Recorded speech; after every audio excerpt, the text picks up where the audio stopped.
Hello everyone, welcome to my YouTube channel. ನಾನು ಇವತ್ತು ಪನ್ನೀರ್ ಕರಿನ ಮಾಡಿದ್ದೆ. ಹೇಗೆ ಮಾಡಿದ್ದೆ ಅಂತ ನೋಡ್ಕೊಂಡು ಬರೋಣ. ನಾನು ಮೊದಲನೇದಾಗಿ ಪನ್ನೀರನ್ನು ಕಟ್ ಮಾಡ್ಕೋತಾ ಇದ್ದೀನಿ. ಅದು ಕಟ್ ಆದಮೇಲೆ ನಾನು ಒಂದು ಪಾತ್ರೆಯಲ್ಲಿ ಕ್ಯಾಪ್ಸಿಕಮ್ಮು, ಕೊತ್ತಂಬರಿ, ಮೆಣಸು, ಗಜ್ರಿ, ಈರುಳ್ಳಿ, ಬೀನ್ಸ್ ಕೂಡ ನಾನು ಕಟ್ ಮಾಡ್ಕೊಂಡು ಇಟ್ಕೊಂಡಿದ್ದೀನಿ. ಒಂದು ಪಾತ್ರೆಗೆ ನಾನು ನೀರು ಹಾಕ್ಕೊಂಡು ಕಟ್ ಮಾಡಿರುವಂಥ ಪನ್ನೀರನ್ನು ಹಾಕೋತಾ ಇದ್ದೀನಿ. ಒಂದು ಬಾಣಲಿಗೆ ಎಣ್ಣೆ ಹಾಕ್ಕೊಂಡು ಅದಕ್ಕೆ ಕ್ಯಾಪ್ಸಿಕಮ್ ಹಾಕಿ ಹುರ್ಕೋತಾ ಇದ್ದೀನಿ. ಚೆನ್ನಾಗಿ ಹುರಿದುಕೊಳ್ಬೇಕು. ಅದಾದಮೇಲೆ ಅದೇ ಬಾಣಲಿಯಲ್ಲಿ ಬೀನ್ಸ್ ಕೂಡ ಹುರಿದುಕೋತಾ ಇದ್ದೀನಿ ನಾನು. ಅದನ್ನು ಕೂಡ ಚೆನ್ನಾಗಿ ಹುರಿದುಕೋಬೇಕು. ಆದಮೇಲೆ ಒಂದು ಮಿಕ್ಸಿ ಜಾರ್ ತಗೊಂಡು ಟೊಮೆಟೊ,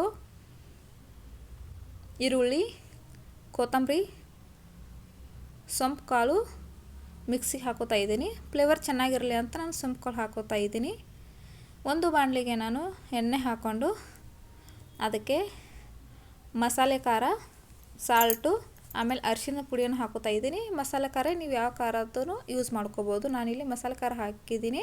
ಒಂದು 5 ನಿಮಿಷ ಪನ್ನೀರನ್ನು ನಾವು ಫ್ರೈ ಮಾಡ್ಕೋತಾ ಇದ್ದೀನಿ. ಆದಮೇಲೆ ಬೇರೆ ಬಾಣಲೆ ತಗೊಂಡು ಅದಕ್ಕೆ ಎಣ್ಣೆ ಹಾಕ್ಕೊಂಡು ಸಣ್ಣದಾಗಿ ಕಟ್ ಮಾಡಿರುವಂಥ ಈರುಳ್ಳಿಯನ್ನು ಹಾಕ್ತಾ ಇದ್ದೀನಿ ನಾನು. ಹಸಿ ಸ್ಮೆಲ್ ಹೋಗೋವರೆಗೂ ಫ್ರೈ ಮಾಡಬೇಕು. 5 ನಿಮಿಷ ಫ್ರೈ ಮಾಡಬೇಕು ಮೀಡಿಯಮ್ ಫ್ಲೇಮಲ್ಲಿ. ಅದಕ್ಕೆ ಫ್ರೈ ಆದಮೇಲೆ ಸಾಲ್ಟು, ಮಸಾಲೆ ಖಾರ, ಅದಕ್ಕೆ ಅರಿಶಿನ ಪುಡಿಯನ್ನು ಹಾಕ್ತಾ ಇದ್ದೀನಿ. ಅದನ್ನು ಕೂಡ ಚೆನ್ನಾಗಿ ಫ್ರೈ ಮಾಡಬೇಕು.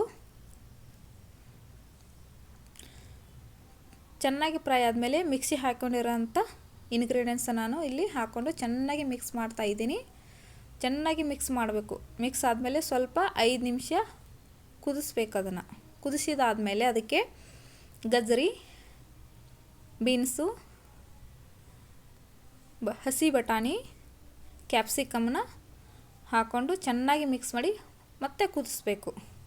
ಚೆನ್ನಾಗಿ ಕುದ್ದಾದಮೇಲೆ ಅದಕ್ಕೆ ಪನ್ನೀರನ್ನು ಆ್ಯಡ್ ಮಾಡ್ಕೋಬೇಕು. ಪನ್ನೀರ್ ಆ್ಯಡ್ ಮಾಡ್ಕೊಂಡಾದಮೇಲೆ ಚೆನ್ನಾಗಿ ಮಿಕ್ಸ್ ಮಾಡಬೇಕು. ಹೋಟೆಲ್ ಸ್ಟೈಲಲ್ಲಿ ಬರುತ್ತೆ ಪನ್ನೀರು. ಚೆನ್ನಾಗಿ ಮಿಕ್ಸ್ ಮಾಡಬೇಕು. ಮಿಕ್ಸ್ ಆದಮೇಲೆ ಚೆನ್ನಾಗಿ ಕುದಿಸ್ಬೇಕು. ಚೆನ್ನಾಗಿ ಕುದಿಸಿದಾದ್ಮೇಲೆ ಅದಕ್ಕೆ ಮೆಣಸು ಮತ್ತು ಕೊತ್ತಂಬರಿ ಸೊಪ್ಪನ್ನು ಹಾಕಿ ಇಡ್ತಾಯಿದ್ದೀನಿ ನಾನು. ತುಂಬ ಚೆನ್ನಾಗಿತ್ತು. ನೀವು ಒಂದು ಸಾರಿ ಟ್ರೈ ಮಾಡಿ ನೋಡಿ. Thank you for watching. ನಮ್ಮ ವಿಡಿಯೋ ಇಷ್ಟ ಆದರೆ ಲೈಕು, ಶೇರು, ಸಬ್ಸ್ಕ್ರೈಬ್ ಮಾಡಿ.